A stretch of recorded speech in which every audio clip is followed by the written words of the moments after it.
What you're about to hear isn't just another talk about kindness and love. It's a deep dive into something Carl Jung, one of history's greatest psychologists, discovered after studying the human soul for decades. Ever felt that your kindness backfires? That people mistake your goodness for weakness? That the more you give, the less you get back? This might explain why. Jung noticed something troubling in his patients. Those who thought they were too good often suffered the most. But what does being good even mean nowadays? We've created this perfect image, someone always available, never saying no, forgiving everything, and constantly putting others first. Jung saw that this version of goodness wasn't just wrong, it was dangerous. When we mix up kindness with self-sacrifice, when we think love means having no boundaries, we become our own worst enemies.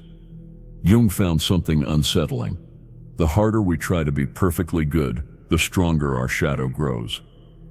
That's the hidden part we deny and bury under forced niceness. It's like pushing a ball underwater. The harder you push, the stronger it fights to surface. Think of your kindness as a bright light. Society teaches us that to keep that light on, we must turn everything else off. Our anger, needs, and limits. But Jung saw how flawed this idea was. True kindness doesn't come from denying who you are. It comes from embracing every part of yourself. How many times have you heard that voice inside saying, "Enough," only to silence it because a good person wouldn't think that way? How many times have you buried your frustration or pain, thinking these feelings make you less worthy? Every time you reject these parts, you don't become better, you become more broken. This message isn't asking you to stop being kind. It's calling you to wake up from naive kindness and transform it into something deeper and stronger. Because true kindness isn't the absence of darkness. It's about integrating every part of who you are into a whole. What you're about to discover might shake everything you believed about goodness. It might challenge old ideas about love and sacrifice. But if you dare to listen, if you question what you've always taken for granted, you'll find a truth that sets you free. True kindness doesn't weaken you, it empowers you. It doesn't drain you, it fills you. It doesn't make you smaller, it makes you whole. This is the honest wisdom Jung left behind. To be truly good, you must first become truly whole. And that journey starts by facing the shadows you've worked so hard to deny. When Jung talked about the shadow, he meant a real psychological force we all carry. A place where we hide what we think is unacceptable. Our anger, deepest desires, right to say no, need to be seen. For those who see themselves as inherently kind, the shadow becomes terrifying. Their identity depends on being the light, always helping, never failing. The thought of having a dark side fills them with dread, as if admitting it would destroy everything they are. But this denial comes at a cost. When you reject your shadow, it gains power. It's like trying to hold back a river with your hands. Eventually, it breaks through. Repressed energy doesn't disappear, it twists and emerges in ways you can't control. Overly kind people experience this in subtle but destructive ways. Resentment after helping someone who never returns the favor. Silent anger when others cross invisible boundaries. Deep sadness when no one sees their needs. The more you try to be perfectly good, the more vulnerable you become to your own shadow. It's a strange paradox. Deny your anger, and you become passive-aggressive. Reject your need for recognition, and you become subtly manipulative. Pretend you don't need anything, and you unconsciously drain others emotionally. According to Jung, the shadow isn't your enemy. It holds not just negative traits, but also your unclaimed power, your ability to set healthy boundaries and stand up for yourself. When you reject the shadow, you don't just lose your darkness, you lose part of your life. Think about someone who spent their whole life being the good one. They learned that anger is bad, setting boundaries is selfish, and their needs come last. This person doesn't just suppress their anger, they suppress their personal power, their right to take up space. Their kindness becomes a self-made prison. Jung understood this isn't real kindness. It's fear disguised as virtue, fear of rejection, conflict, not being enough. Truly kind people aren't those who never get angry or set limits. They're the ones who've learned to integrate all their parts into a coherent whole. The shadow, when acknowledged, becomes a source of strength. It's like a dark garden. If you dare to enter, you'll find not just fears, but also your deepest powers. That's where naive kindness transforms into conscious wisdom. For Jung, true spiritual work isn't about eliminating the shadow. It's about learning to dance with it. It means recognizing that your ability to feel anger is just as sacred as your ability to love, that your boundaries are just as important as your generosity. This is the first step toward a more authentic kindness. Realizing that the shadow isn't your enemy, but a part of you that has waited to be seen and honored. And when you finally meet its gaze, you might find that what you feared most is exactly what you needed to feel whole. Blind kindness comes at a cost, paid in exhaustion, delayed dreams, unbalanced relationships, and a half-lived life. It shows up as constant fatigue for those who give endlessly, silent frustration for those who suppress their needs, and deep loneliness for those surrounded by people who never truly see them. Think of someone who's made self-sacrifice their identity. This person gives away essential pieces of themselves every time they ignore their own needs, silence their voice to keep peace, or say yes while their soul screams no. They're paying with fragments of their essence. The modern martyr doesn't wear a visible crown of thorns. Their suffering takes the form of sleepless nights, worrying about others' problems, relationships where they always give more than receive, and schedules so full of commitments to others that there's no space left for themselves. Society praises this without seeing the self-neglect beneath that apparent nobility. Jung saw that this pattern often has deep childhood roots. Maybe you were the child who had to be the good one to keep peace in your family. Maybe you learned your worth depended on how much you could do for others. These early lessons become invisible chains. The relationships of someone practicing blind kindness follow a predictable script. They become everyone's confidant and unwavering support. But when they need help, they're met with emptiness. People become so used to receiving that they never consider giving back. It's a unique kind of loneliness, being surrounded by people who know your kindness but not your heart. This exhaustion isn't just physical, it's a soul-level fatigue that drains not only energy but joy. It's like a slow spiritual death, where you lose touch with your own dreams and needs, becoming an empty vessel for others' needs. You become a resource to others while slowly losing your own humanity. The cruel irony? This excessive kindness hurts not just you, but those you're trying to help. By always being available, by never letting others face consequences, you stunt their growth. This pattern breeds resentment, the resentment of someone who gave everything and got nothing back. When buried under layers of kindness, this resentment becomes a poison seeping into every relationship. This is the real cost of blind kindness. You don't just lose energy or time. You lose connection to your essence, your desires, your ability to set healthy boundaries.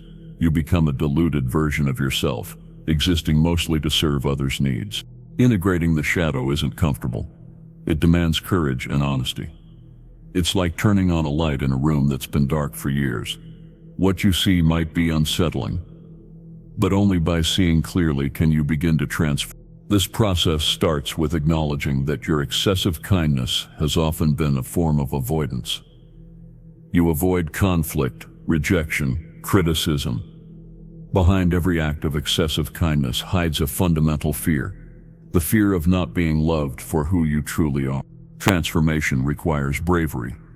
You must be willing to disappoint those who've grown used to your unconditional availability. It's like rewriting an invisible contract. I'll be authentic even if that means I won't always please you. Integrating the shadow doesn't mean becoming cruel. It means developing a kindness that's more powerful and real. The difference between a weak flame any breeze can blow out, and a strong fire that gives warmth without being consumed. True integration happens when you realize that setting boundaries is just as sacred as giving. The power from this integration is fundamentally different from cruelty. Cruelty comes from fear and weakness. True power emerges from self-acceptance and standing in your truth. The wise kindness that arises is like a tree with deep roots. It doesn't need to prove its strength. Its power shows in its steadiness, in offering shelter when right, and in maintaining natural boundaries without apologizing for taking up space. Those who reach this integration discover a beautiful paradox. The more they accept their darkness, the more genuinely kind they become. They give from abundance, not emptiness. Their compassion comes from strength, not weakness. This new way of being demands commitment to authenticity. It means recognizing that sometimes you'll feel anger, and this anger can point to where your limits have been crossed. It means accepting that sometimes you need to say no, and this no can be just as sacred as any yes. Integration also means acknowledging that not all shadow parts are negative.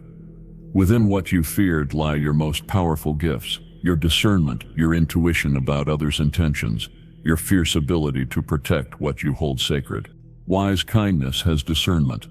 It knows when to give and when to withhold, when to move closer and when to keep distance. It's not kindness that spills out aimlessly, but flows with purpose. It honors both giver and receiver, seeing healthy boundaries as mutual respect. This transformation lets you move through the world differently. You're no longer the candle burning itself out to light others' paths. You become the lighthouse, radiating your own light, guiding without depletion. Your kindness grows more powerful precisely because you no longer need everyone's approval. The true integration allows you to be kind, not out of fear of being something else, but because you choose to be, out of wholeness. It's kindness that includes your strength, limits, ability to say no, and willingness to disappoint when necessary. Kindness born not from fear but from truth. Jung saw establishing healthy boundaries as essential to psychological development. Yet for those who've built their identity around endless kindness, setting limits can feel like betrayal of their nature. Boundaries aren't walls dividing you from others. They're sacred lines defining where you end and others begin. Creating boundaries starts with recognizing your inherent worth. Not worth based on what you give, but value that exists simply because you are. This recognition isn't selfish. It's a fundamental act of psychological honesty. When you begin to truly value yourself, a new way of relating unfolds. You no longer need to earn your right to exist through excessive goodness. You see that reciprocity in relationships isn't a luxury but a necessity. Healthy relationships have giving and receiving in balance. This changes how you interact with others.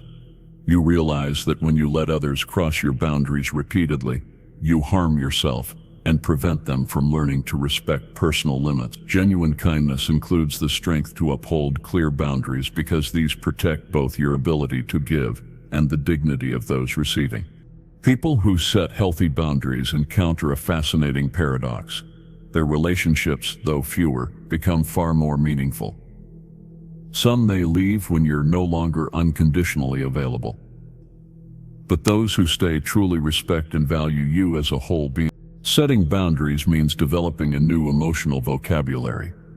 You begin to sense the difference between authentic guilt and manipulated guilt, between true responsibility and burdens wrongly taken on.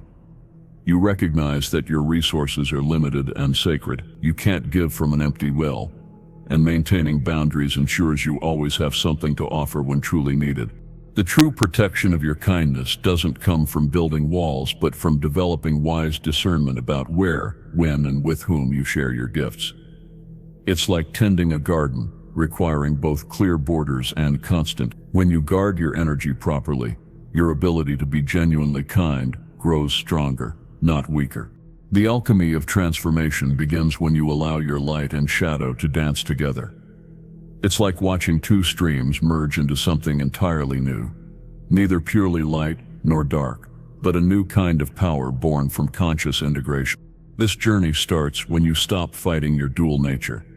Jung found that transformation doesn't happen by eliminating darker parts, but by letting them teach what you need to learn. Your anger shows where you need boundaries. Your resentment points to where you've given too much. Your sadness reveals where more care is needed. Authentic strength emerges from this integration like gold, purified through fire.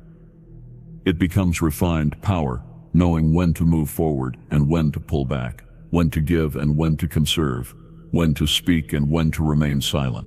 People who achieve this integration develop a particular presence. They don't need to prove their goodness or power. They simply are. Their authenticity becomes their shield, their truth, their sword. They've learned that real strength lies not in controlling others, but in mastering themselves. The wisdom from this transformation is like a controlled flame that can warm or burn. Those who reach this state understand their power isn't meant to dominate, but to protect what's sacred, including their own essence. They've learned that kindness without discernment is as dangerous as power without compassion. This new way of being demands constant vigilance, not from fear, but from awakened awareness. Like tending a balanced garden, where some plants need sun and others shade, you learn to nourish both light and shadow, knowing both are essential to wholeness. The kindness that comes from this alchemy is a conscious choice, not a compulsion born of fear.